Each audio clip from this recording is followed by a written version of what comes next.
comrades. Welcome to the Villa Park Theater Department's 2024 production of Animal Farm. We ask you to take this time to silence your cell phones. Our VPTV recording crew is filming this production, so flash photography and recording of any kind is prohibited. Thank you. Please enjoy the show.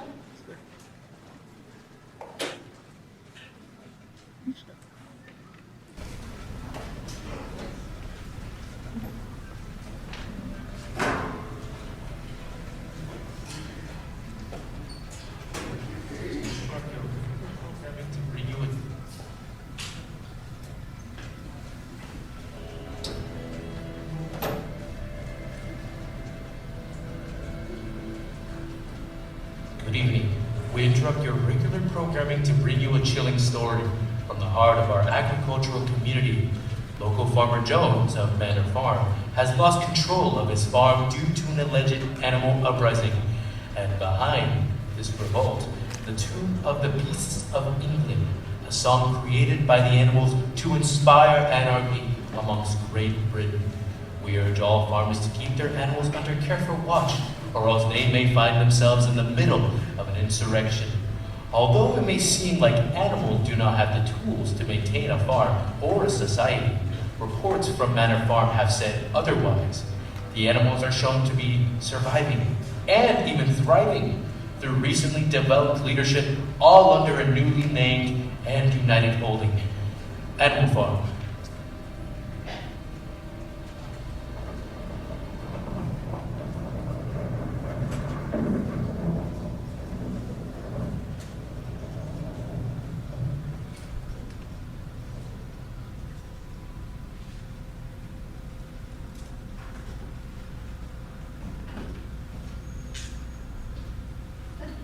Mr. Jones of the Manor Farm was drunk. He lurched across the yard, kicked off his shoes at the back door, and drew himself a last glass of beer from the barrel in the scullery before making his way off to bed. As soon as the light went out, there was a stirring and a fluttering all through the farm buildings. Word had gone round that old Major, the prize bull, had a strange dream and wanted to communicate it to the others as soon as Mr. Jones was out of the way.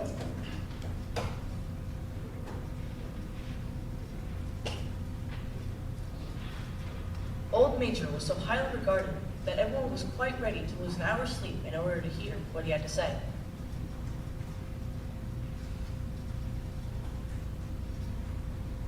First came the dogs, then the pigs, who settled down in the straw immediately in front of the platform.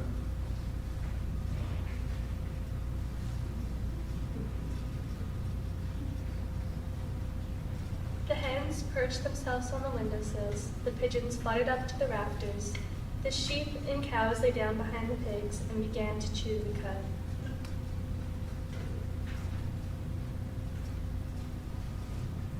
The two cart horses, Boxer and Clover, came in together, setting on their vast, hairy hooves with great care, lest there should be some small animal concealed in the straw.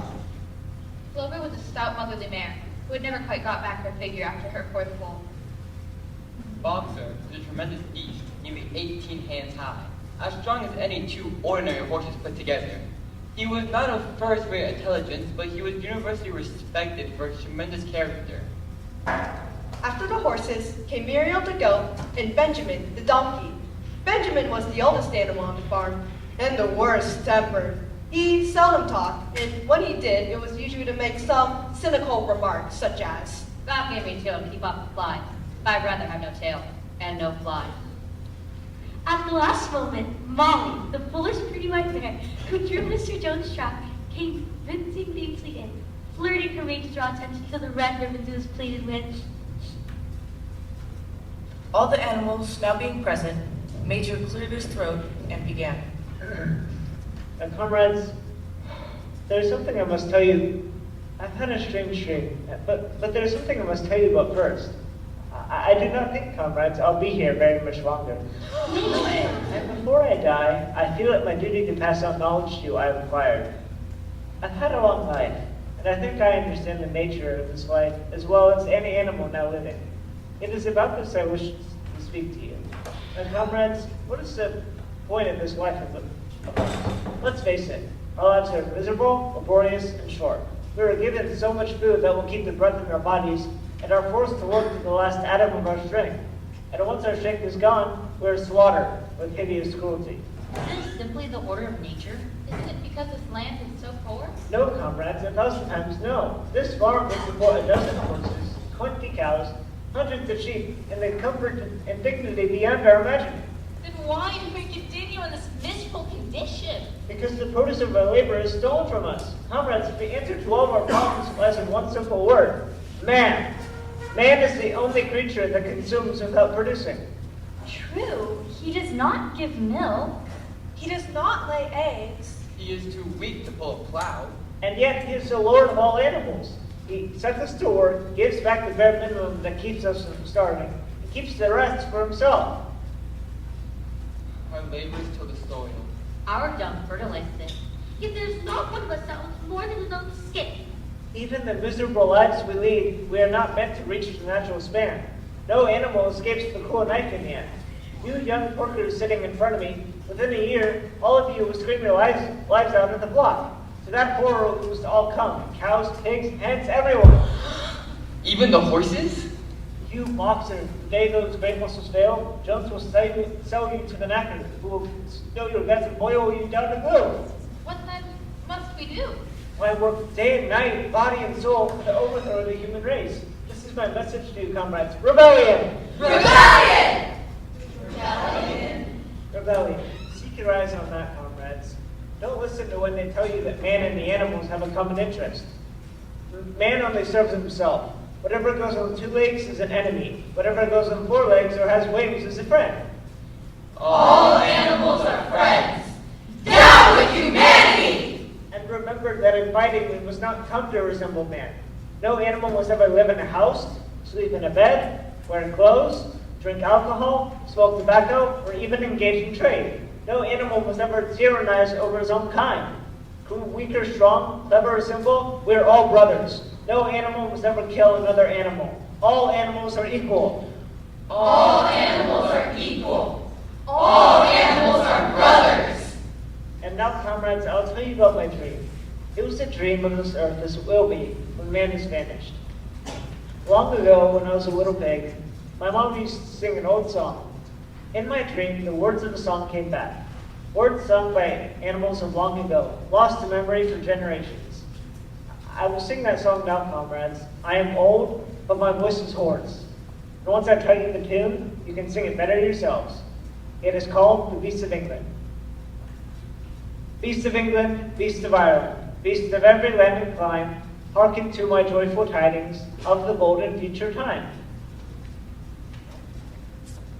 Beasts of England, beasts of Ireland, beasts of every land and clime, hearken to my joyful tidings of the golden future time. Sooner or later, day is coming, tyrant man shall be overthrown, and the fruitful fields of England shall be trod by beasts alone.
Before Major had reached the end, even the stupidest of them had picked up the tune.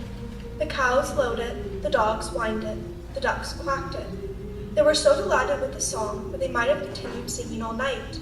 Unfortunately, the uproar woke Mr. Jones, who sprang out of bed, seized the gun which stood in the corner of his bedroom, and let fly a charge of number 6 shot into the darkness. The meeting broke up hurriedly.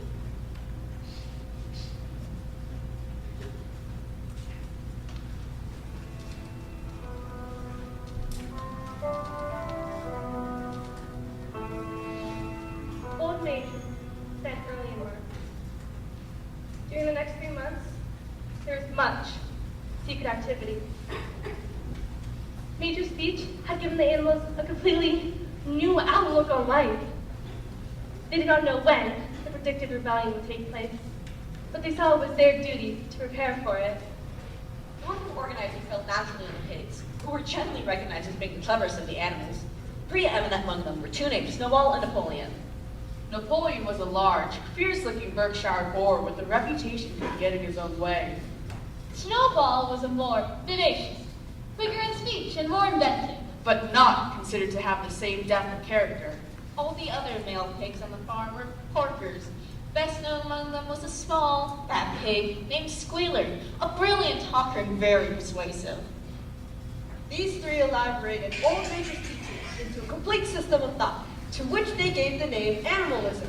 Several nights a week they held secret meetings at the farm and expounded the ideas of animalism to the others.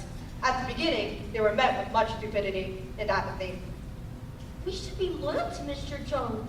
He's our master. Besides, he feeds us. If he were gone, wouldn't we starve to death? Why should we care what happens after we're dead? If this rebellion is going to happen, what's the difference whether we work it or not? The stupidest questions of all were asked by Molly, the white bear. Will there still be sugar after the rebellion? You do not need sugar. You will have all the hay and oats you want. And shall I still be allowed to wear ribbons in my hair? Conrad, those ribbons you are so devoted to are the badge of slavery. Can't you understand that liberty is worth more than ribbons? Molly agreed, but she did not sound very convinced. The pigs had an even harder time attempting to counteract the lies put out by Moses, the raven. Moses, who was Mr. Jones' special pet, claimed to know of the existence of a mysterious country called Sugar Candy Mountain! Oh, Sugar Candy Mountain, brethren! That wondrous place to which all good animals go after they depart this vale of tears. It lies way up there in the sky, dearly beloved, a little distance beyond the clouds. In Sugar Candy Mountain, clover is in season all year round. Lump sugar and linseed cake grow on the hedges. Oh, hallelujah, brethren! Be joyous for the day when we shall all see Sugar Candy Mountain! The animals hated Moses because he did no work. But most of them believed in Sugar Candy Mountain, and the pigs had argued very hard to persuade them there was no such place. The most faithful disciples were the two horses, Boxer and Clover. These two had trouble thinking anything out for themselves, but once they accepted the face as their teachers, absorbed everything they were told, and led the singing of Beasts of England in which the meeting always ended. All together now.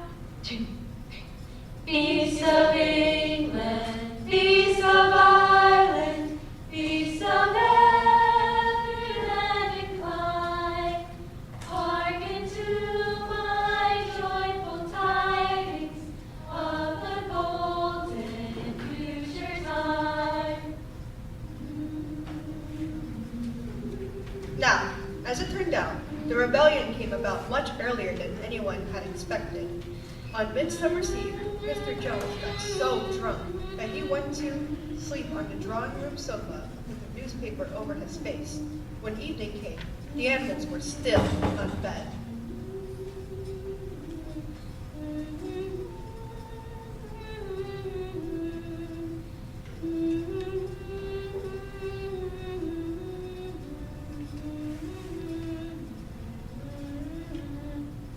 At last, the animals could stand it no longer. One of the cows broke the doors into the shed, and all the animals began to help themselves from the mittens. Just then, Jones and his men entered the storeroom and were lashing out in all directions with whips. More than 100 animals could bear, though nothing of the kind had been planned. They flung themselves upon their tormentors.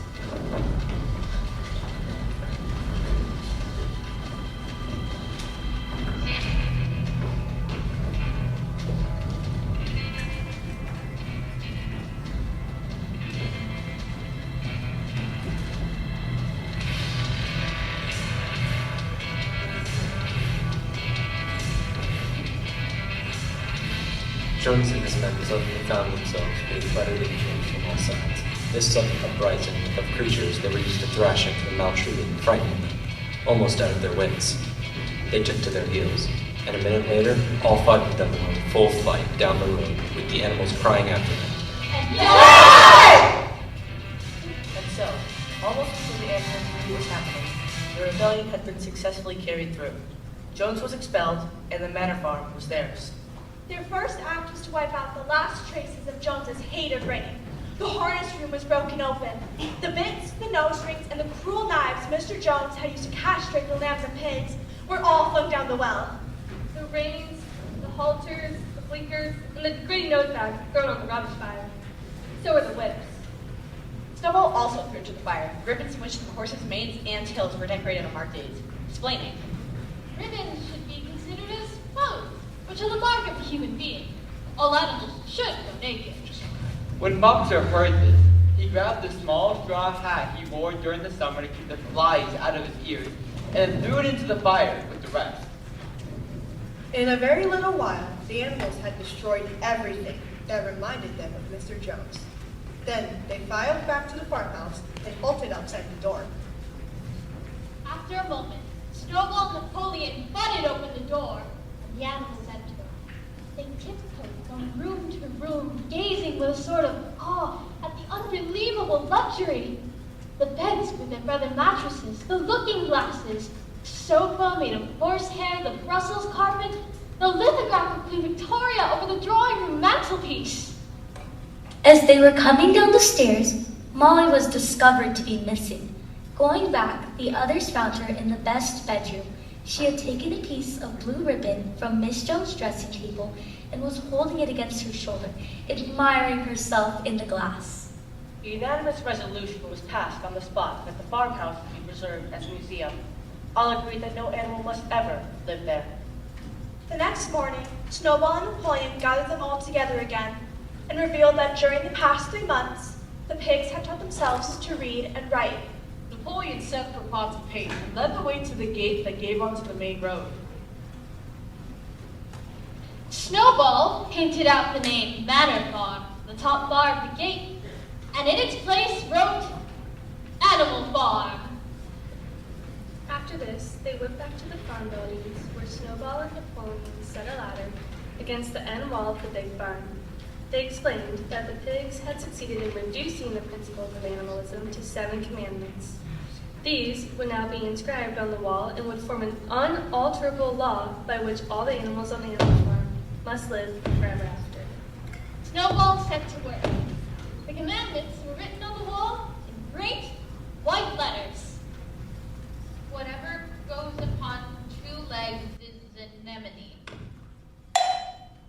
Whatever goes upon 4 legs or has 3 is a friend.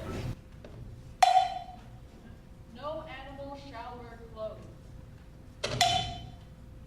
No animal shall sleep in a bed. No animal shall drink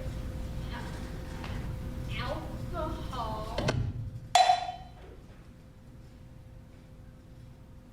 No animal shall kill any other animal. All animals are equal. All animals are equal. It was all very neatly written, except that one of the S's was the wrong way around.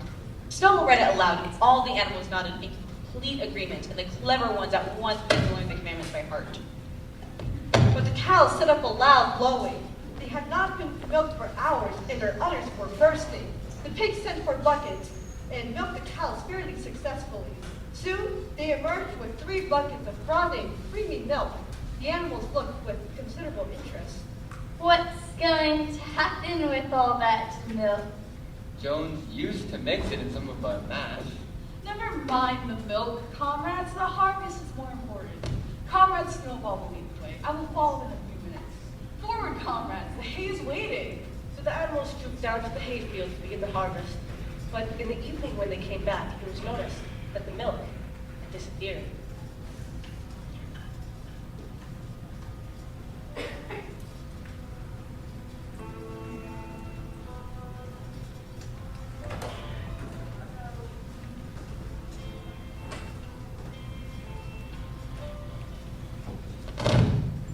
The work was hard. The implements had been designed for human beings, and no animal could use any tool that involved standing on its hind legs. But the pigs were so clever that they could find a way around every difficulty. The pigs did not actually work, but would instead supervise the others.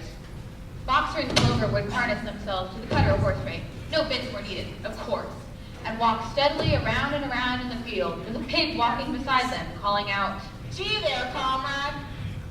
Whoa there, comrade!" Every animal, down to the humblest, worked. In the end, they had finished the harvest in 2 days less time than it had usually taken Jones and his men. Moreover, it was the biggest harvest the farm had ever seen. All that summer, the work of the farm went like clockwork. The animals were happy as they had never conceived it possible to be. Every mouthful of food was a positive pleasure now that it was truly their own food, produced by themselves and for themselves. Boxer was the admiration of everyone. From morning to night, he was always where the work was the hardest. He had even made an arrangement with one of the cockerels to wake him up half an hour earlier than everyone else, and he would labor at whatever seemed most needed. His personal motto was, "I will work harder."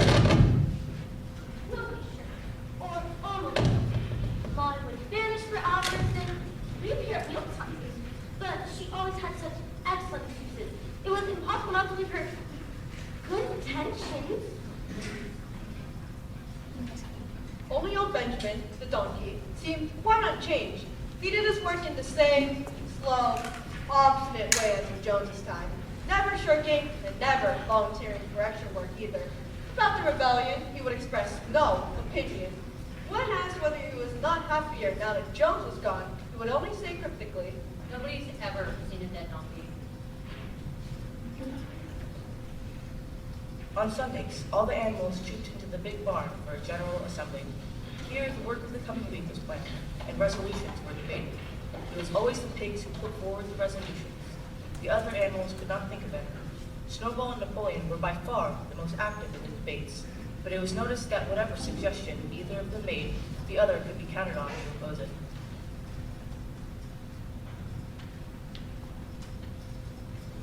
Slowly but surely, the animals had taught themselves how to read.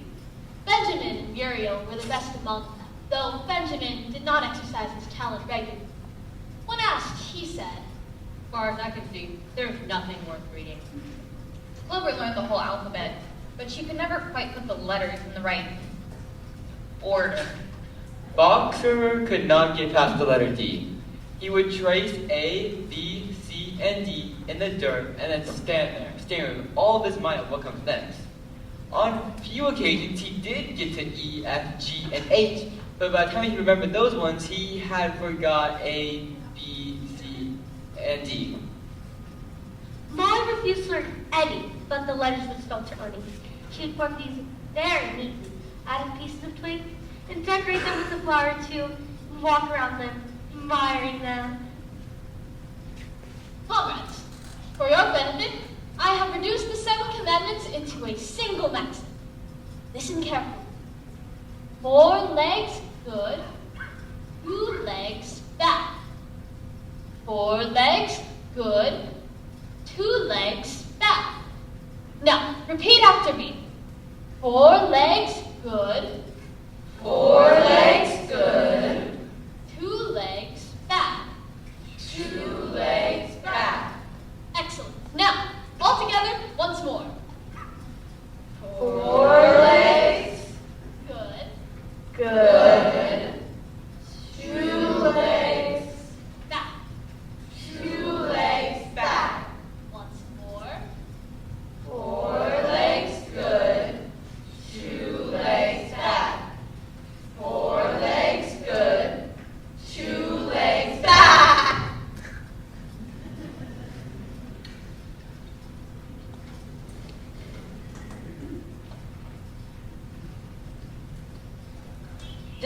inscribed on the wall of the barn above the 7 commandments. Once I had it in my heart, sheep developed a great liking to it, and often as they lay in the fields, would all start bleeding. 4 legs good, 2 legs bad. 4 legs good, 2 legs bad. And keep it up for hours on end. Napoleon took no interest in Snowball's committees. He said education of the young was more important. 2 farm dogs whelped soon after the harvest, giving birth to 9 sturdy puppies. As soon as they were weaned, Napoleon took them, claiming he would make himself responsible for their education. He took them to a loft over the harness room and there kept them in such seclusion that the other animals quite forgot their existence. The early apples were now ripening, and the orchard was littered with windfalls. The animals assumed that these would be shared equally. One day, however, the order went forth that all windfalls were to be brought to the harness room for the use of the pigs. At this, some of the other animals murmured. Squealer was sent to make the necessary explanations. Comrades, we do not believe that we are doing this in the spirit of selfishness or privilege. I mean, most of us actually dislike milk and apples, comrades. Our sole object is to serve our health and well-being. I mean, milk and apples, comrades. It's been proven by science. It contains substances absolutely necessary to the well-being of the pigs. I mean, we pigs are brain workers. The whole management of the farm falls on our shoulders. So it's for your sake that we drink that milk and eat those apples. Because do you know what would happen if we pigs failed our duties? Jones! Jones would come back. Surely, comrades, none of you want Jones back. There was one thing the animals were completely certain of. It was that they did not want Jones back. When it was put to them in this light, they had nothing more to say. So it was agreed that the milk and the windfall apples, and also the main crop of apples when they ripened, should be reserved for the pigs alone.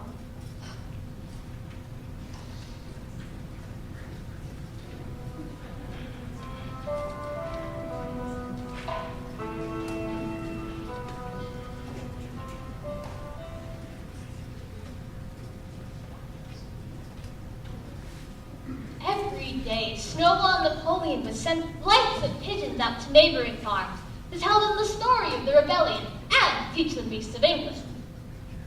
Most of this time, Mr. Jones spent in the tap room of the Red Lion Inn, complaining to anybody who would listen of the monstrous injustice he had suffered at the hands of the animals. The other farmers, however, didn't really care. They were more intent on figuring out how to make Jones's misfortune into their own advantage. The owners of the 2 farms which joined Animal Farm were on permanently bad terms. One of the farms, named Foxwood, was a large, neglected, old-fashioned place, much overgrown by woodland.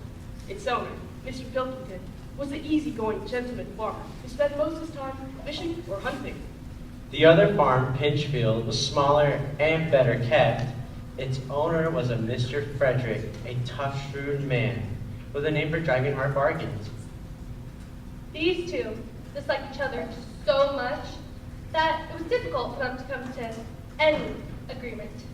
But they were both thoroughly frightened by the rebellion on Animal Farm and anxious to prevent their own animals from learning too much about it.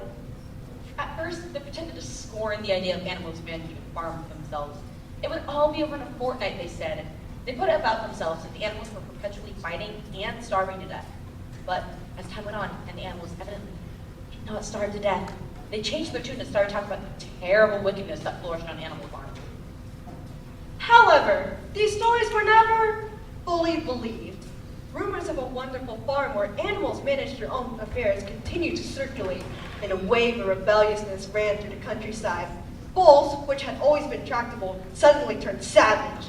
Sheep devoured the clover and destroyed the hedges. And words of tune of Beast of England were known everywhere. The blackbirds whistled it in the hedges. The pigeons cooed in it in the elms. It was in the dins of the smithies and the chimes of the church bells. And when the human beings listened to it, they secretly trembled, hearing it in a prophecy of their future doom. Early in October, a flight of pigeons came whirling through the air to alight in the yard of Animal Farm in the wildest excitement. Snowball now...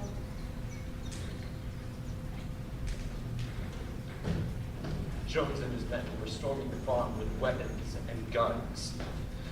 They were attempting to retake the farm. Snowball, who had read a book on Julius Caesar's campaigns, gave orders quickly, and in a moment every animal was at his post. As the human beings approached the yard, Snowball launched his first attack. Flight of pigeons whirled over the men's heads and muted on them from midair, while the geese rushed in and pecked viciously at their legs. The geese, however, were easily driven off by the men's sticks.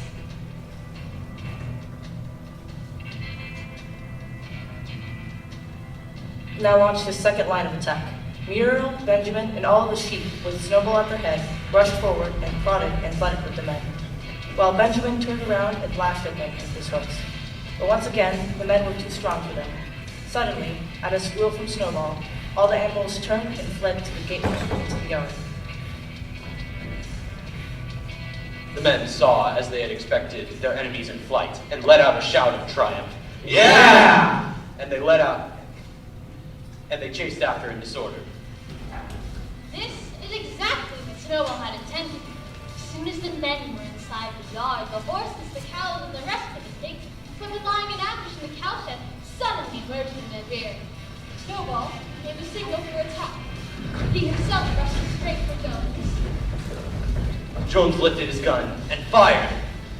The pellet scored bloody streaks across Snowball's back, and a sheep dropped dead. Snowball hurled himself at Jones's legs. Jones flew back into a pile of dung. His gun flew out of his hands. The most terrifying spectacle was Boxer, ran up on his hind leg and striking out with great iron shooks like a stallion. At this sight, many men dropped their attack and tried to run. Panic overtook them, and the next moment the animals butted and kicked them from all sides. They were bitten, kicked, and gored, trampled upon, and within 5 minutes of the invasion, they were in the enormous retreat, with a flock of geese hissing at their feet. The animals reassembled in wildest excitement, each recounting his own exploits in the battle at the top of his voice. An impromptu celebration of victory was held immediately. Feast of England was sung a number of times. Feast of England, Feast of Ireland, Feast of every land and clime. Hearken to my joyful tidings of the golden future time. The animals decided unanimously to create a military decoration, Animal Hero First Class, consisting of a bronze medal to be worn on Sundays and holidays. It was conferred then and there on Snowball and Boxer. There was also Animal Hero Second Class, which was posthumously conferred upon the dead sheep.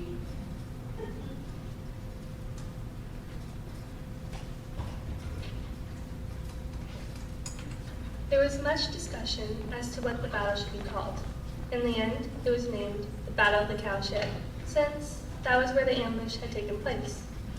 Mr. Jones's gun was set up at the foot of the flagstaff to be fired twice a year, once on the anniversary of the Battle of the Cowshed, and once on the anniversary of the rebellion.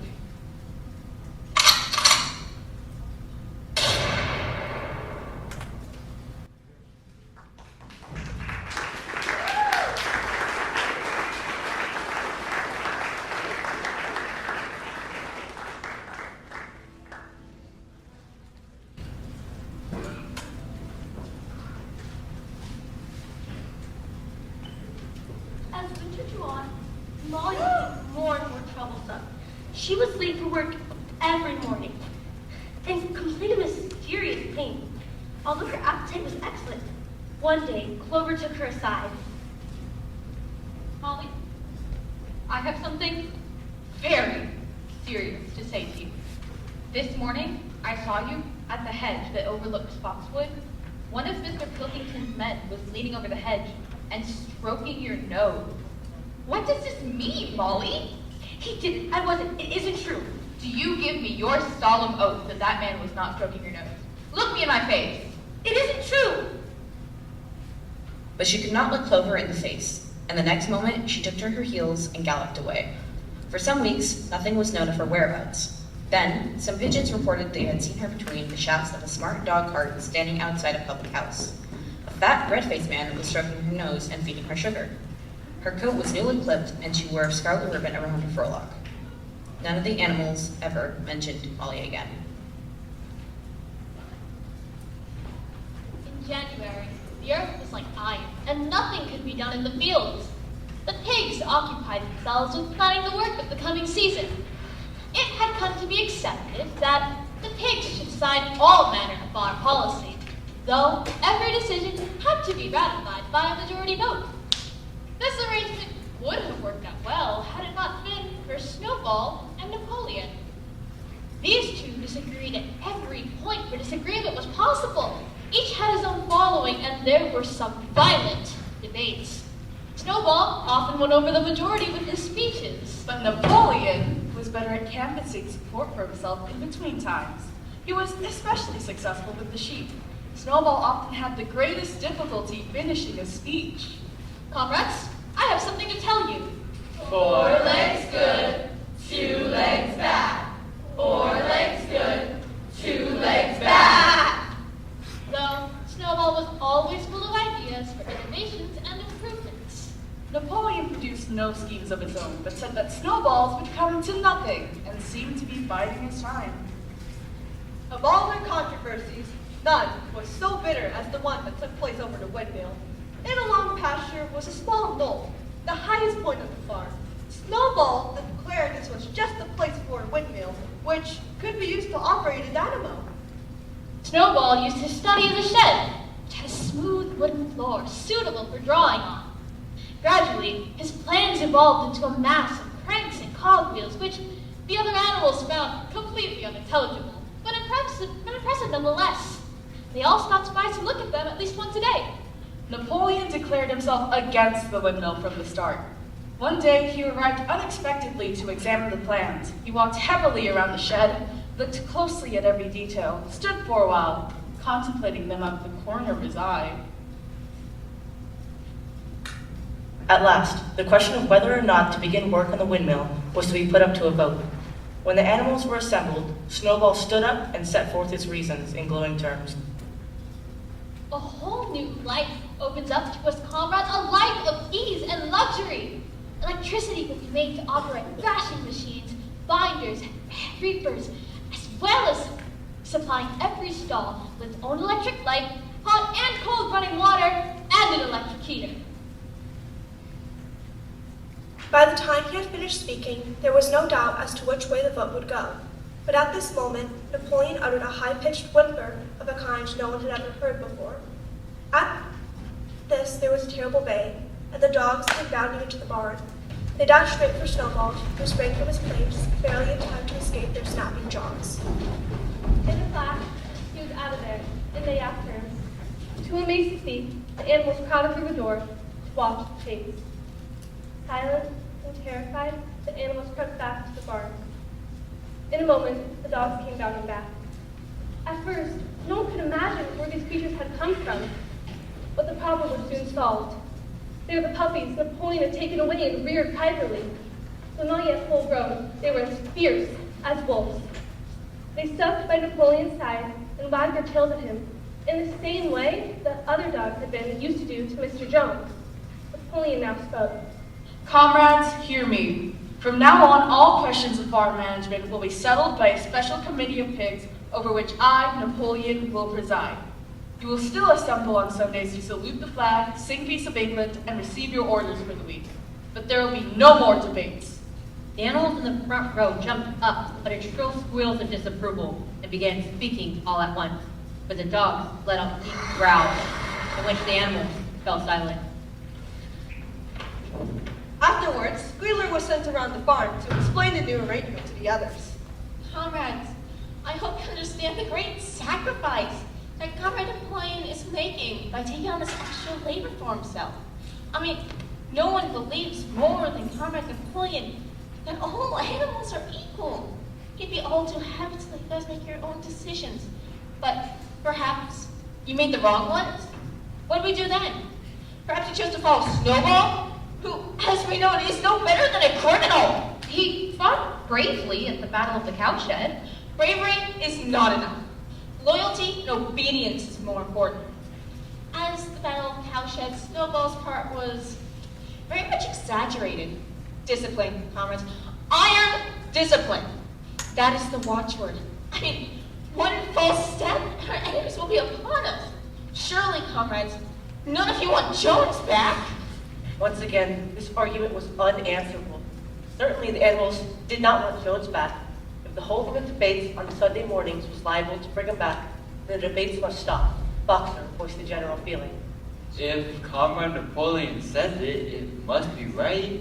Then on, he adopted the second maxim, Napoleon's always right. adding it to his private motto, I will work harder. On the third Sunday after Snowball's expulsion, the animals were surprised to hear Napoleon announce that the windmill was to be built after all. That evening, Squealer explained to the other animals that Napoleon had never really been opposed to the windmill. On the contrary, comrades, he merely only opposed the windmill because the plans that Snowball drew on the floor of the shed were stolen. The windmill was in fact Napoleon's creation all along. Then why did he speak so strongly against it? Oh, Comrade Boxer, that was merely Comrade Napoleon's cunning. He only opposed the windmill to get rid of that dangerous character Snowball. But now that Snowball's out of the way, the plans for the windmill can go through. Strategy, comrades. That is called strategy. The animals were not certain what the word meant, but Squealer spoke with such assurance and the dog growled so threateningly that they accepted his explanation without further question.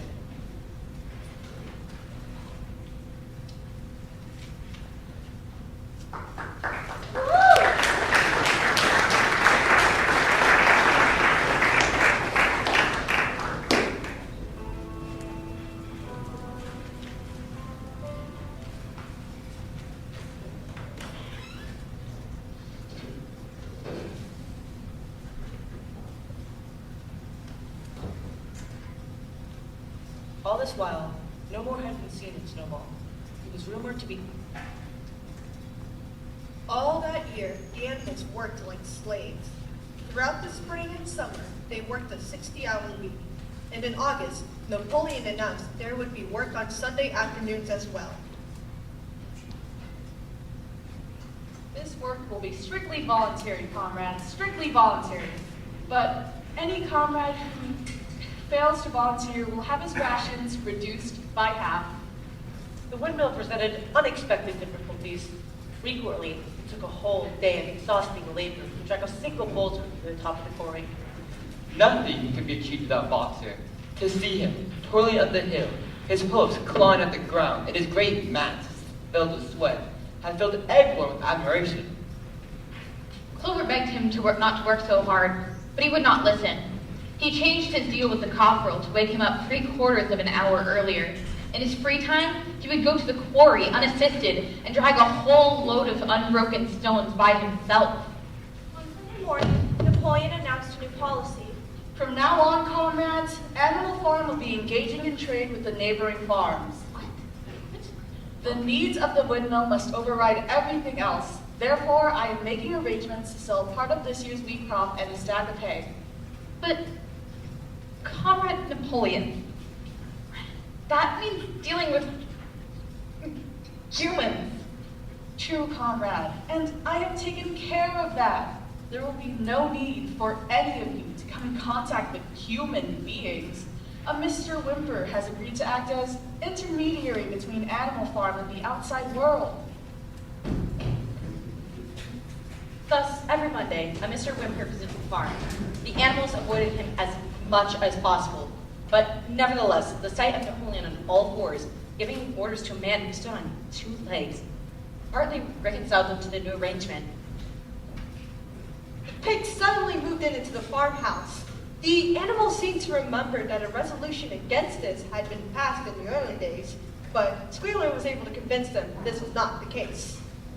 We pigs need a quiet place to work.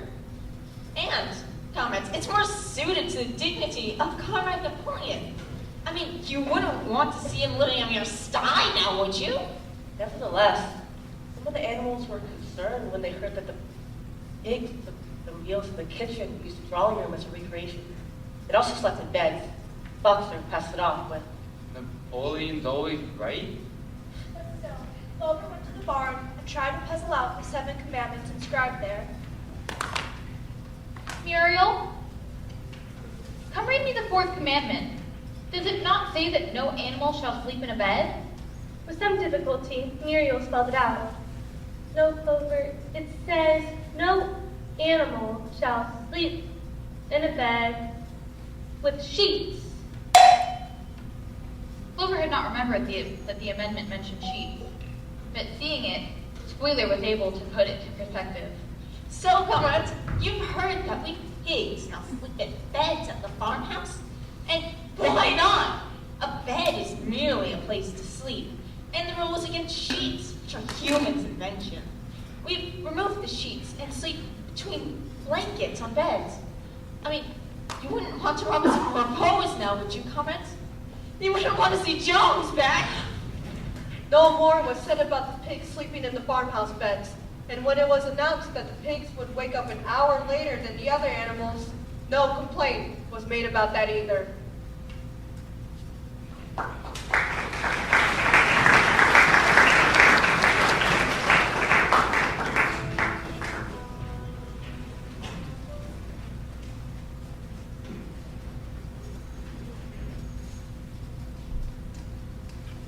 All this while, no more had been seen of Snowball.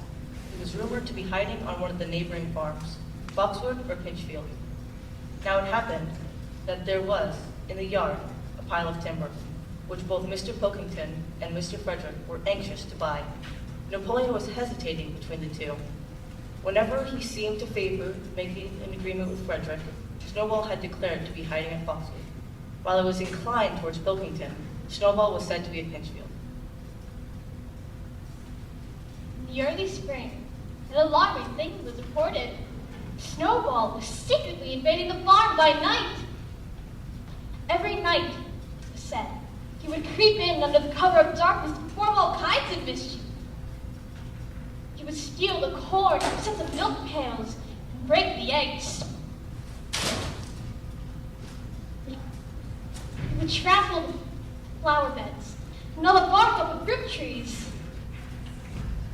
Napoleon decreed a full investigation. With his dogs, he took a careful tour of the farm buildings. In the evening, Squealer had news to report. Comrade Napoleon, the most terrible thing has been discovered.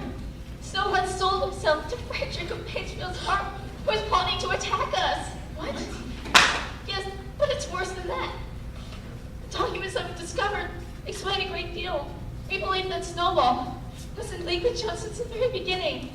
I mean, comrades, do we not see for ourselves how he intends to get us to be at the Battle of Cowshed? The animals were stupefied. They all remembered, or at least thought they remembered, Snowball charging ahead of them at the Battle of the Cowshed. It was a little difficult to see how this fitted in with his being on Jones's side. I don't understand. Snowball fought bravely about the cowshed. Didn't we reward him with a hero class immediately afterward? Comrade, that was our mistake. We know now that he was trying to lure us to our doom. But he was wounded. We saw him. He was running with blood. Comrade, that was merely part of the plot. Jones's shot only braced him. The plan was for Snowball at that critical moment, when Jones's men just got to Tiger, to give the signal for flight and leave. Do you not remember when Jones and his men got to the side yard, and suddenly Snowball just turned and fled? And do you not remember, too, that when all seemed lost, our heroic leader, Comrade Napoleon, sprang forward with a cry of death to humanity and sank his teeth into Jones's leg? Now that Squealer described the scene so graphically, it seems to the animals that they did remember it, but Boxer was still uneasy. I don't believe Snowball was a traitor at the beginning. What he has done now is different, but I believe at the Battle of the Cowshed, he fought bravely like a good comrade. Comrade Boxer, our leader, Comrade Napoleon, has stated categorically, comrade, that Snowball was Jones's agent since the beginning. Oh, if Napoleon says it, it must be right. That's the spirit, comrade. I hope that every animal on this farm keep their eyes wide open, for we have reason to suspect that some of Snowball's secret agents might be lurking among us. 4 days later, Napoleon ordered all the animals to assemble in the yard. When they were all gathered, Napoleon emerged from the farmhouse with his dogs frisking around him. He stood sternly, surveying his audience for a moment. Then, Seize them! Immediately, the dog seized 4 of the pigs by the ear and dragged them, squealing with terror, to Napoleon's feet. The pigs' ears were bleeding, the dogs had tasted blood, and for a few moments they appeared to go quite mad. To the amazement of everybody, the 3 of them flung themselves upon Boxer. Boxer caught one of the dogs midair and pinned him to the ground. The dog shrieked for mercy. Boxer looked at Napoleon, whether he could crush the dog to death. Let him go. The dog lunged away. Presently, the 2 had died, and the 4 pigs waited trembling. It was the same 4 pigs who protested Napoleon when he abolished the Sunday meetings. Comrades, in the name of the rebellion, I now call upon you to confess your heinous crimes. Some animals confessed that they had been secretly in touch with Snowball ever since the expulsion, and had entered into an agreement to hand over the farm to Mr. Frederick. They added that Snowball had been Mr. Jones' secret agent for years. Has any other animal any to confess? And then the tale of confessions went on and on. The air was heavy with guilt and shame. When it was all over, the animals crept away, shaken and miserable, to a little knoll where the half-finished windmill stood. Buck was bewildered by it all. I did not believe such things could happen at our farm. It must be some fault in ourselves. The solution as I see it is to work harder. I will now get up a whole entire hour earlier. A Boxer made for the quarry. The other animals huddled about Clover, not speaking. The knoll where they were lying gave them a wide prospect across the countryside. Most of Animal Farm was within their view. The long pasture stretching down the main road, the hayfield, Spiny, the drinking pool, the plowed fields where the young wheat was slick and green, the red roofs of the farm buildings with smoke curling from the chimneys. It was a clear spring evening. The grass and the bursting hedges were gilded by the level rays of the sun. Never had the farm appeared to the animals so desirable. As Clover looked down the hillsides, her eyes filled with tears. But surely this is not what old Major told us of on that day when he told us of his dream. He told of a society free from hunger and the whip, the strong protecting the weak, each working according to his own capacity, all animals equal. What has happened to us? We are in an era where we must watch our comrades ripped to shreds after confessing to shocking crime. Oh, it's far better than in the days of Jones, and before all else, it is needful to prevent the return of the human beings, but surely it is not for this that we hoped and toiled. Surely it was not for this that we faced the bullets of Jones's gun. Such were Clover's thoughts, though she lacked the words to express them. At last, feeling it to be a way, a substitute for the words they were unable to find, the animals began singing Beast of England. Beast of England, beast of Ireland, beast of every landing find, hearken to my joyful tidings of the golden future time. They sang it slowly and mournfully, in a way they had never sung it before, until suddenly Squealer appeared. Comrades, stop singing that song! Beasts of England. It's forbidden to sing it. It's been abolished. Why? Because Beasts of England was a song of the rebellion. And with the rebellion being completed this afternoon, clearly it serves no purpose. I mean, comrades, Beasts of England was a song for a longing for better society. And now that society's been established, why should we sing it? There's a new song, a better song, which I shall teach you now. Oh, Animal Farm, never through me shalt thou come to harm. Oh, Animal Farm, oh, Animal Farm, never through me shall thou come to harm. The new anthem was sung every Sunday morning after the hoisting of the flag, but somehow neither the words nor the tune ever seemed to the animals to come up to Beasts of England.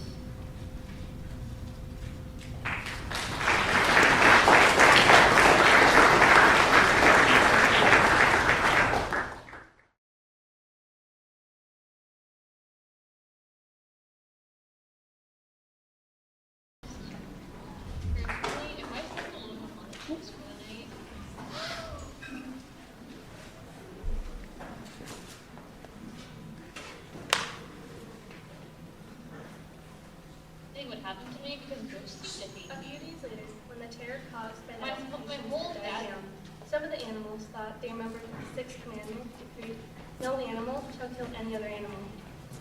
It was felt that the killings were to take place in our square rules. By autumn, the windmill was. Benjamin, will you read me the sixth commandment? Nobody's ever seen a dead donkey. And when Benjamin refused, Clover asked Muriel to read it for her. No animal shall kill any other animal without cause. For some reason or other, these last two words had slipped everyone's mind. But now they saw that the commandment had not been violated. For clearly there was good reason to kill the traitors who had linked themselves with Snowball. The animals had worked harder than the previous year. Sometimes the long hours and the low food made it seem like it was no better than Jones's day. But every Sunday morning, Squealer would read them the long list of reinsurance figures. The production report has just been complete for this week, comrades. Hay up 200%, grains 300, milk 400%, and eggs 5.62%. The animals saw no reason to disbelieve these impressive figures. All the same, Benjamin gave the general sentiment when he said, I'd rather have less figures and more food. All orders were now issued through Squealer. Napoleon himself had not been seen in public once in a fortnight. Even in the farmhouse, he inhabited separate apartments, took his meals alone, and always ate through the Crown Derby dinner service.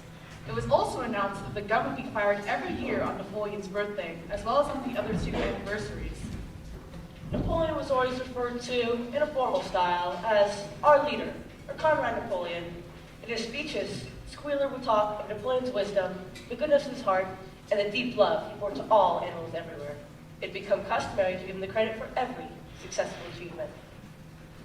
Meanwhile, Napoleon was engaged in complicated negotiations with Frederick and Pilkington. The pile of timber was still unsold. Frederick was the more anxious to get a hold of it, but would not offer a reasonable price. At the same time, there were renewed rumors that Frederick and his men were plotting to attack the animal farm and destroy the windmill. Frederick plots to bring against us 20 men armed with guns. And comrades, have you not heard of the terrible cruelties that he practices on his farm? I mean, he's flogged an old horse to death. He starves his cows. And he's killed a dog by throwing it into a furnace. At this, the animals' blood boiled with rage, and sometimes they clamored to be allowed to attack Pittsfield Farm and set the animals free. Napoleon explained that he had never contemplated selling the timber to Frederick. The pigeons, who were still sent out to spread tidings of the rebellion, were forbidden to set foot on Pinchfield, and were ordered to drop their former slogan of death to humanity in favor of death to Frederick. In the late summer, another one of Snowball's machinations was laid bare. The wheat crop had been full of weeds, and it had been discovered that Snowball had mixed the weed seeds in with the seed corn. It was also now discovered that Snowball had never received the title of Animal Hero First Class, as the other animals believed. That was merely a legend, circulated by Snowball himself. Far from being decorated, he was considered quite the coward in battle. By autumn, the windmill was finished. Tired but proud, The animals walked round and round their masterpiece, which appeared beautiful in their eyes. When they thought of how they had labored, what discouragements they had overcome, and the enormous difference that would be made in their lives when the sails were turning and the dynamos running, their weariness forsook them, and they gamboled round and round the windmill, uttering cries of triumph. Napoleon himself came to inspect the completed work, congratulated the animals on their achievement, and dedicated the edifice. I hereby name this structure Napoleon Mill. Napoleon Mill! Napoleon Mill! 2 days later, the animals were struck dumb with surprise to learn that Napoleon had sold a pile of timber to Frederick. In his seeming friendship with Pilkington, he had really been in secret agreement with Frederick. The pigs were in ecstasies over Napoleon's cunning. By seeming to be friendly with Pilkington, he had forced Frederick to raise his price by 12 pounds. Spoiler loaded. Comrades, the superior quality of Napoleon's mind is shown in the fact that he trusted nobody. Frederick originally wanted to pay for the timber with something called a check, but Napoleon was too clever for him. He demanded the payment in 5 real pound notes before the timber was even removed. Frederick moved the timber in amazing speed.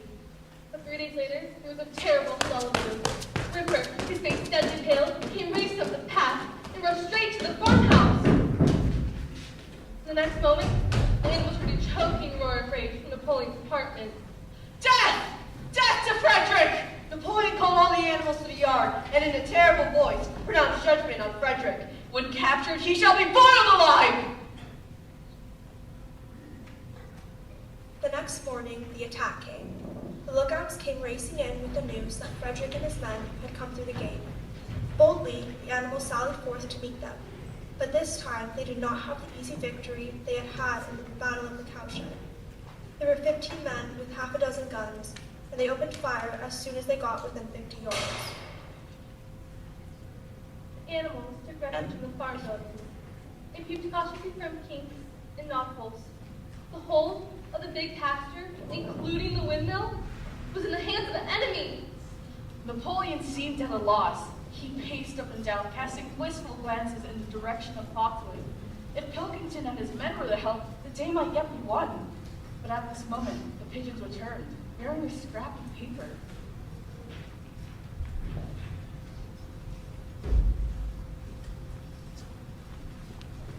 Comrade Napoleon, a message from Pingleton. Quickly, what does it say? Is he coming? Will he help us? What does it say? It says, "Sirs, you're right." Frederick and his men halted at the windmill. The two of them produced a sledgehammer and a crowbar. The animals looked at each other, and a murmur of dismay went around. They're going to knock the windmill down. Impossible! The walls are too thick. They could not knock it down in a week. Courage, comrades! But the men were drilling a hole in the base of the windmill, slowly, and almost with an air of amazement. Benjamin nodded his long muzzle. Don't you see what they're doing? They're packing plastic powder into that hole. In a few minutes, there was a sudden, deafening noise. All the animals flung themselves flat on their faces. When they got up again, a huge cloud of smoke was hanging where the windmill had been. Slowly, the breeze drifted it away. The windmill had ceased to exist. At this sight, the animals' fear and despair were drowned in their rage against this vile, contemptible act. A mighty cry of vengeance went up, and without waiting for orders from Napoleon, they charged forth in a body and made straight for the enemy. This time, they did not heed the cruel pellets that swept them like hail. It was a savage and bitter battle. A cow, 3 sheep, and 2 geese were killed, and nearly everyone was wounded, except Napoleon, who was directing operations from the rear.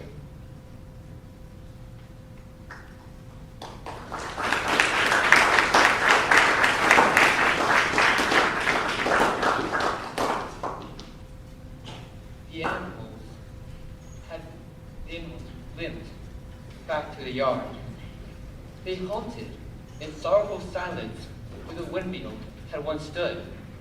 It was gone. Almost every last trace of their labor was gone. It was like the windmill had never existed in the first place. But as they approached the farm buildings, Spiller, who had unaccountably been absent from the battle, came towards them, beaming, skipping from the directions of the farm buildings where they heard the sullen firing begun. What is that? What is that gun firing for? To celebrate our victory!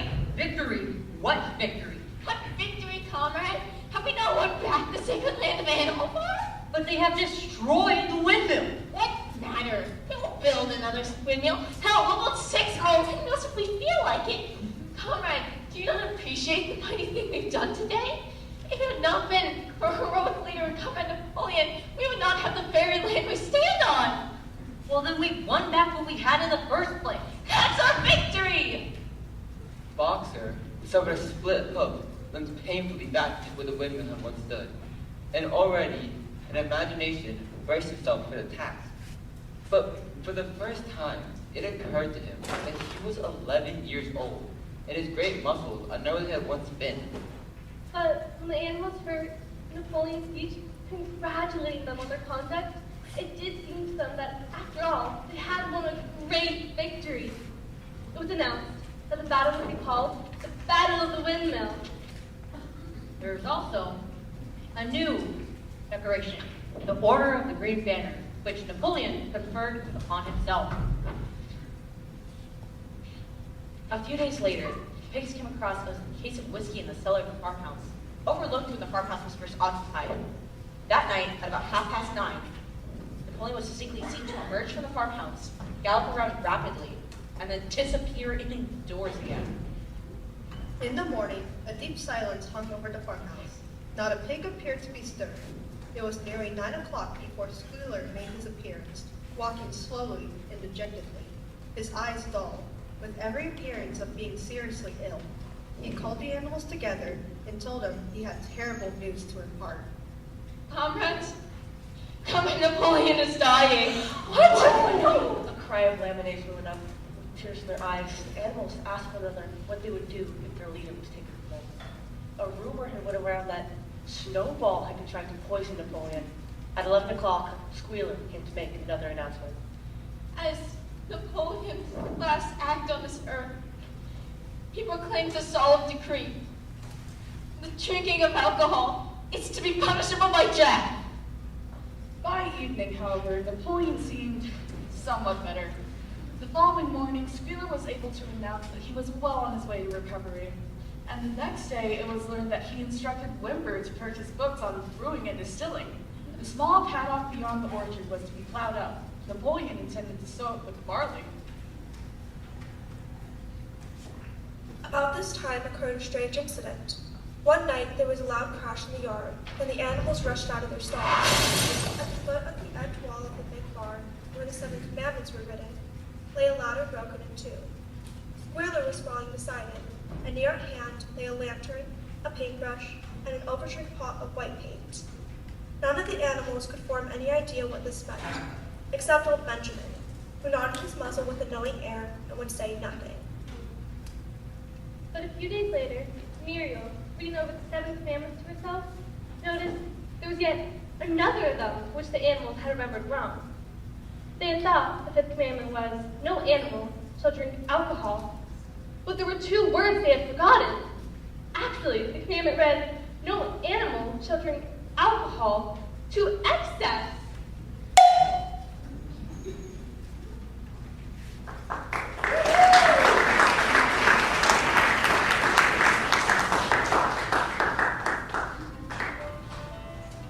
The animals started to rebuild the windmill the day after the celebration, and Boxer's hoof was in long time healing. But he made it a point of honor to not let it be seen that he was in pain. Clover tried to heal his leg policies, and she and Benjamin both begged him to take care of his health. But Boxer would pay no attention. It was his burning ambition to finish this windmill before his retirement.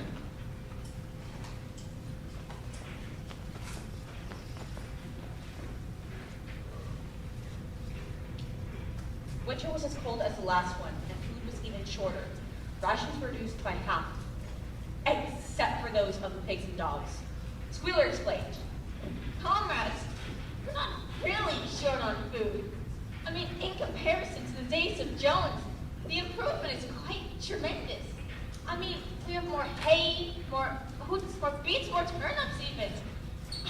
We work shorter hours, our drinking water is of better quality, our lives are longer,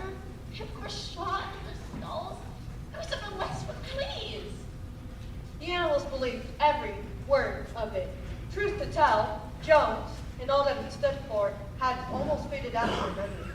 In August, it was laid down as a rule that when a pig and any other animal met on a path, the other animal must step aside. Also, all pigs now enjoy the privilege of wearing green ribbons in their tails on Sundays. Rations, reduced in December, were reduced again in February. The lanterns in the stalls were forbidden to save excess oil, and yet the pigs seemed comfortable, if not gaining weight. But if there were hardships to be borne, they were partly offset by the fact that life nowadays had a greater dignity than ever before. There were more songs, more speeches, more processions. So what with Squealer's list of figures and the fluttering of the flag, the animals were able to forget, at least part of the time, that their bellies were empty. In April, Animal Farm was proclaimed a republic, and it became necessary to elect a president. There was only one candidate, Napoleon. He was elected unanimously. On the same day, it was given out that fresh documents had been discovered which revealed further details about Snowball's complicity with Jones.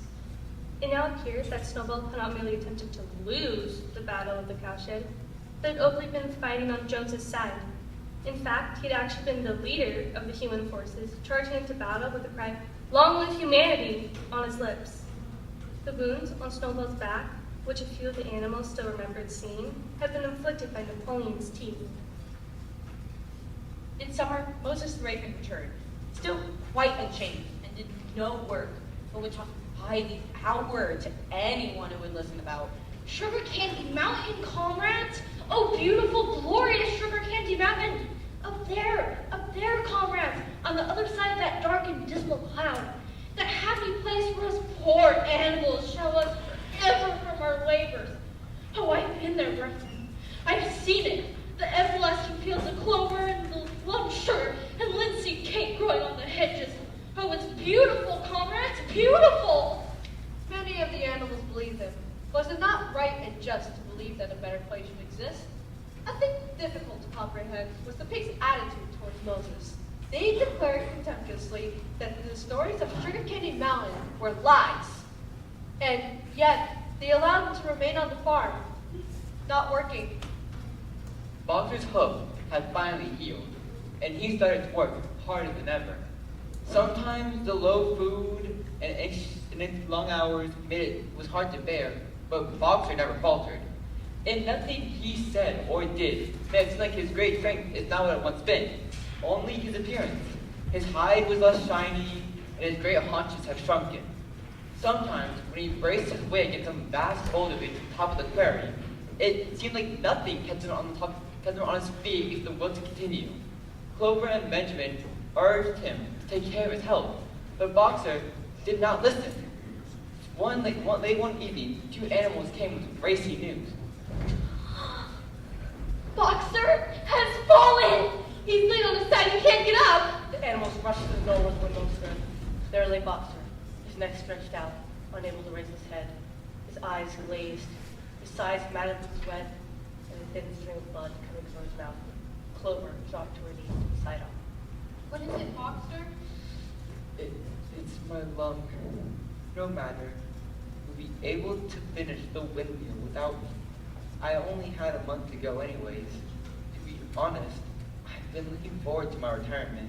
Quick, somebody, anybody, go tell Squealer what has happened.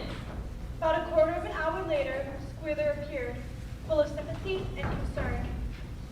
Comrades, our Napoleon has learned with deepest distress of the misfortune to happen to his most loyal workers.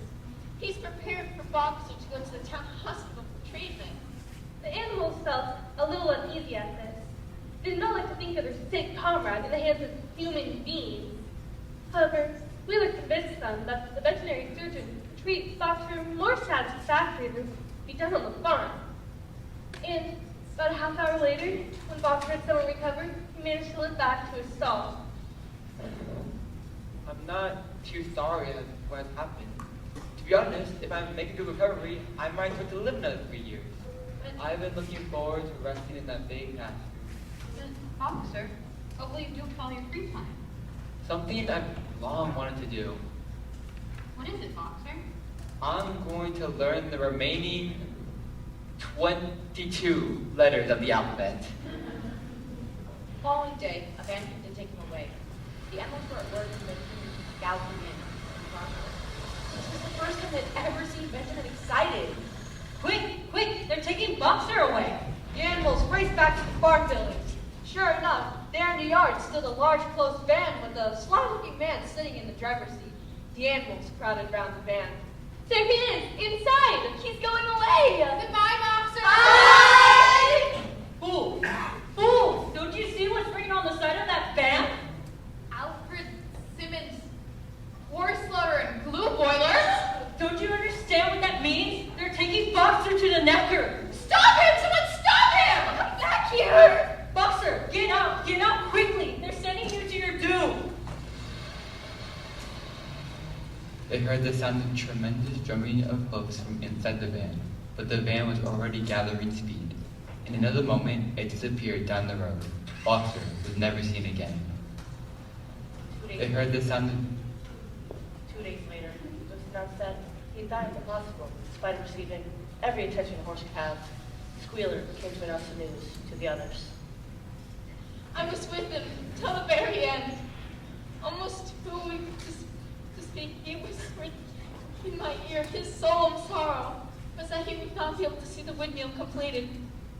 Forward, comrades, he whispered. Forward in the name of rebellion. Long live Animal Farm. Long live Napoleon. Those were his very last words. The animals were enormously impressed, and when Squealer went on to give further graphic details of Boxer's deathbed, the admirable care he had received, and the expensive medicines for which Napoleon had paid without a thought as to the cost, the sorrow they felt for their comrade's death was tempered partly by the fact that at least he had died happy. Napoleon himself appeared at the meeting the following Sunday morning and pronounced a short oration in Boxer's honor. We deeply regret that it was not possible to bring back our late lamented comrade's remains for interment on the farm, but in a few days the pigs plan to hold a memorial banquet in Boxer's honor. Meanwhile, let me remind you of his priceless heritage to us, 2 maxims which every animal would do well to adopt as his own. Remember forever, comrades, the wise words of our dear Boxer. I will work harder, and Comrade Napoleon is always right. On the day appointed of the banquet, a grocer delivered the large wooden crate to the farmhouse. No one stirred till noon the following day, and from somewhere or other, they supplied themselves the money to buy themselves yet another case of whiskey.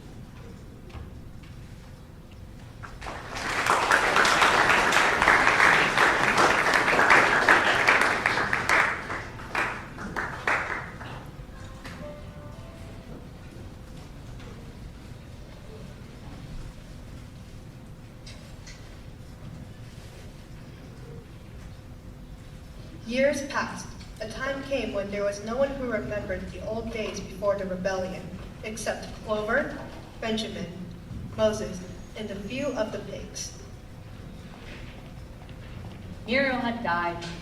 Jones died across the country in an inebriated home. Snowball was forgotten. Boxer was forgotten, except for the few that had loved him. Clover was an old mare now. 2 years past retiring age, but in fact, no animal had ever actually retired. Napoleon was an old boar, 24 stone. Squealer had grown so fat that, with difficulty, he could see out inside. Only old Benjamin stayed the same, though a bit grayer about the muzzle and, since Boxer's death, more taciturn than ever. The farm was more prosperous now, and better organized. The windmill had been successfully completed at last.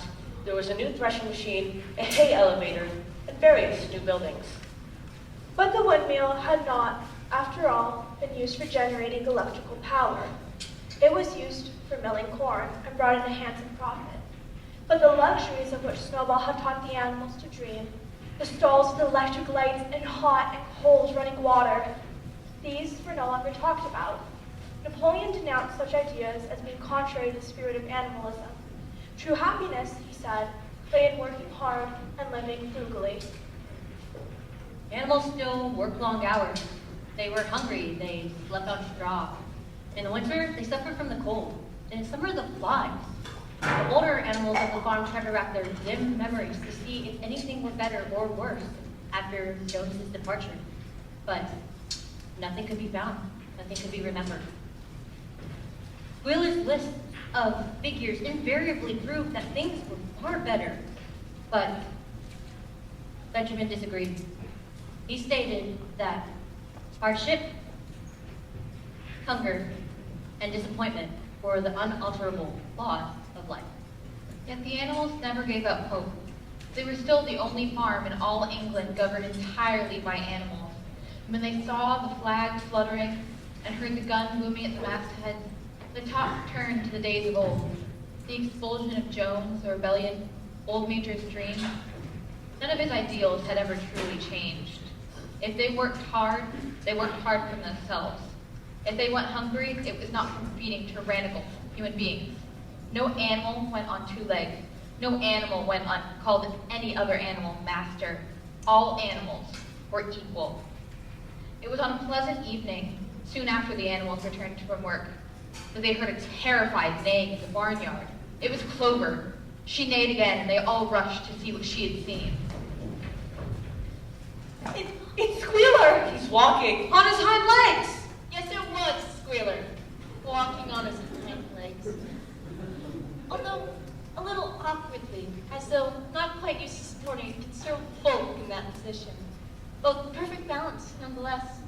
A few minutes later, from out of the farmhouse came a long file of pigs. All walking on their hind legs, though one or two looked like they could use the help of the stick.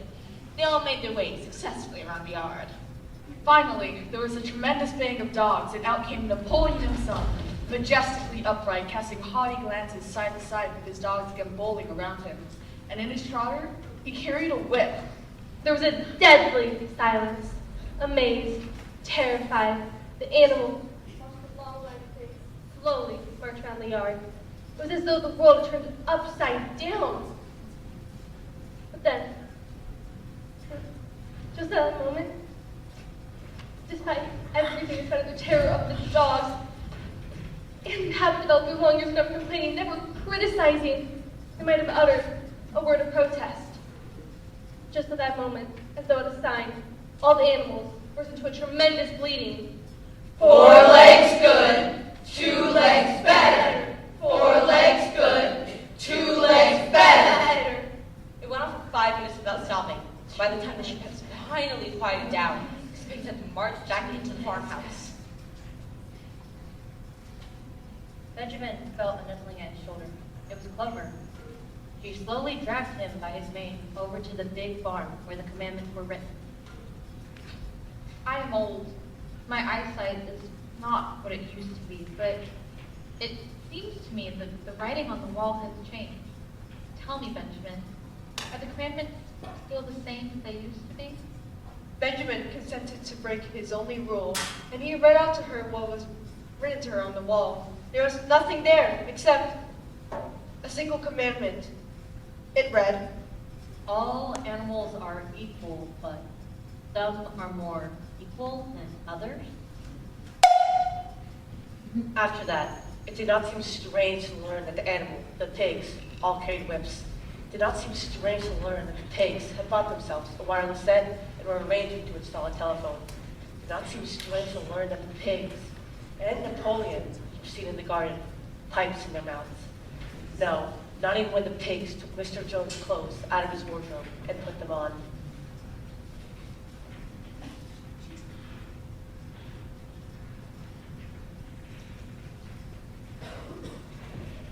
One day, the farmers who were invited to take a tour of the farm buildings walked around and investigated the farm. They saw many interesting things and admired the windmill that was in the front meadow of the farm. They were here for a meeting with the pigs. The animals didn't know whether to be more scared of the pigs or the farmers themselves. They worked with their heads down and wondered whatever could happen in a meeting with pigs and farmers. They tiptoed towards the dining room and peered into the window. There, around a long table, sat farmers and pigs. Napoleon himself was at the head of the table. A large jug was circulating, and mugs were being refilled. Mr. Pilkington stood up. Mr. Napoleon, ladies, gentlemen, it is a great source of satisfaction to me to feel that a long period of mistrust and misunderstanding has now come to an end. There was a time where the respected proprietors of Animal Farm were regarded with a certain amount of misgiving by their human neighbors.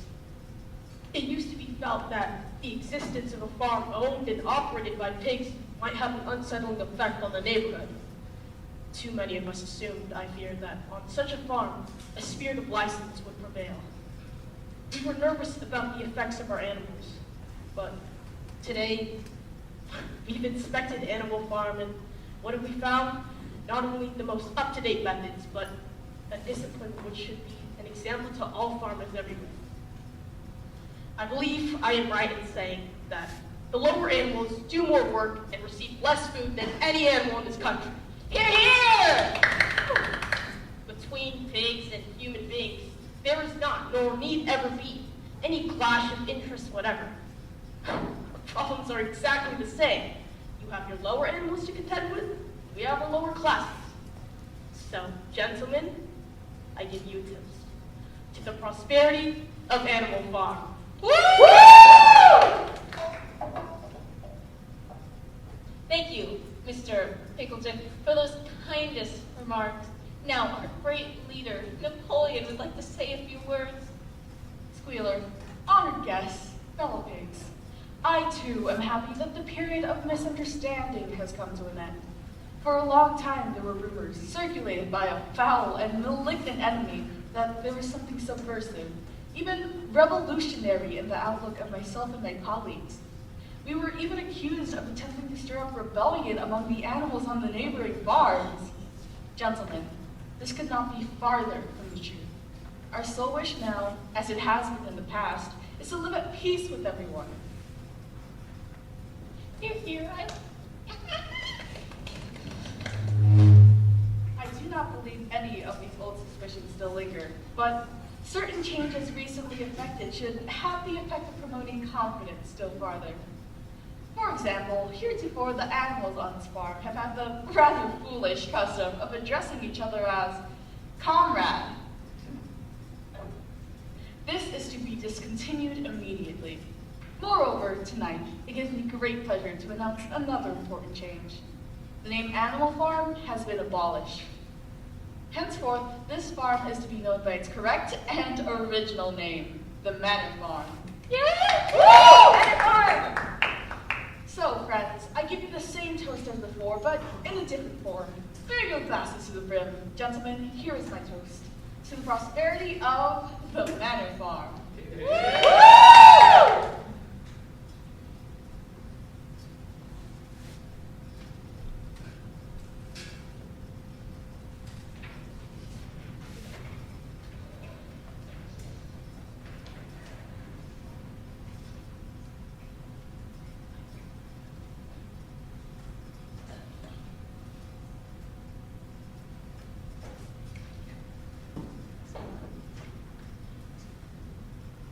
There was the same hearty cheering as before, and the animals and pigs left. Clover's eyes flitted from one face to another. Some had 5 chins, some 4, some 3. But what was it that seemed to be melting and changing? She looked from pig to man, and man to pig, and pig to man again, and yet already it was impossible to tell which was which.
ladies and gentlemen. Thank you so much for coming to the opening night of Animal Farm.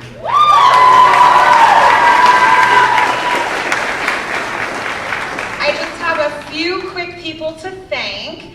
The first people I wanted to thank was our fabulous assistant directors, Brooklyn, Abby, and Ben. Raise your hands, please.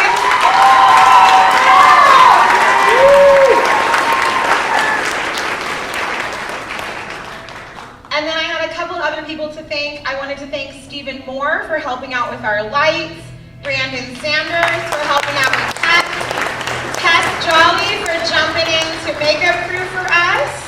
I'd like to thank the Lieberman family, the Halapoff family, the Dominguez family, the Lopez family, and the Shaw family for feeding our kids.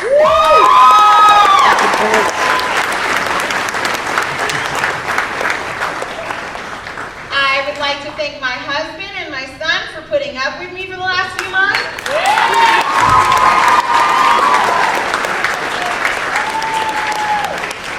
I'd like to thank our fabulous VPTV for supporting us through promos and filming our fabulous show.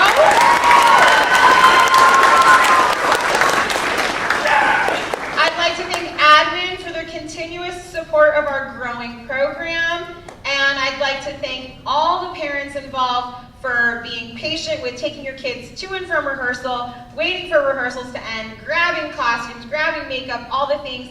Thank you so much, parents, for all you do. And